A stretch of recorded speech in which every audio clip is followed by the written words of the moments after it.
December 27వ తారీఖున రాష్ట్ర ప్రభుత్వం చంద్రబాబు నాయుడు గారి ప్రభుత్వం ఏదైతే కరెంటు ఛార్జీల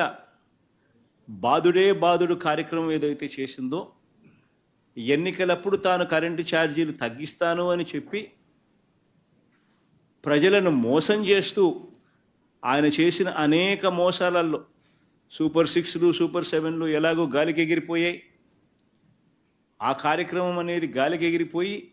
ఈ బాదుడు కార్యక్రమం చంద్రబాబు నాయుడు గారు తీసుకొచ్చిన ఈ నేపథ్యంలో కరెంటు ఛార్జీలు తగ్గకపోగా కరెంటు ఛార్జీలు బాదుడే బాదుడు పేరుతో పెంచిన నేపథ్యంలో ప్రజల తరపున పెంచిన ఈ కరెంటు ఛార్జీలను తగ్గించమని చెప్పి పెంచబోయే ఈ కరెంటు ఛార్జీలను జనవరి మాసంలో ఇంకా ఫర్దర్గా పెంచబోయే ఈ కరెంటు ఛార్జీలను ఇంకా ఫర్దర్గా తగ్గించమని చెబుతూ ఇప్పటికే 6,000 కోట్ల రూపాయలకు సంబంధించిన బాదుడు ఆల్రెడీ కరెంట్ బిల్స్లో ఇప్పటికే రిఫ్లెక్ట్ అవుతూ ఉంది. మరో 9,000 కోట్ల రూపాయలకు సంబంధించిన బాదుడు ఈ నెల కరెంటు బిల్స్లో, అంటే రేపు నెల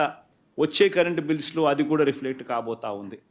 సో 15,000 కోట్ల రూపాయలు ఏదైతే చంద్రబాబు నాయుడు కరెంటు బిల్లులు ఏదైతే పెంచే కార్యక్రమం చేశాడో, ఆ పెంచిన కరెంటు ఛార్జీలను వెనక్కి తీసుకోమని చెప్పి గట్టిగా డిమాండ్ చేస్తూ డిసెంబర్ 27వ తారీఖున ప్రతి జిల్లా హెడ్ క్వార్టర్స్లోనూ ఎలక్ట్రిసిటీ ఎస్సీ ఆఫీసులకు ఒకవేళ ఎస్సీ ఆఫీసులు లేని చోట్ల సిఎండి ఎస్సీ ఆఫీసులతో పాటు సిఎండి ఆఫీసులు ఉన్న కార్పొరేషన్స్ పరిధిలో ఏదైతే ఉంటాయో అక్కడ సిఎండి కార్యాలయాలు, ఇక్కడ వైఎస్ఆర్సీపీ ప్రజల తరపున ప్రజలతో పాటు కలిసి భారీ ర్యాలీగా వెళ్ళి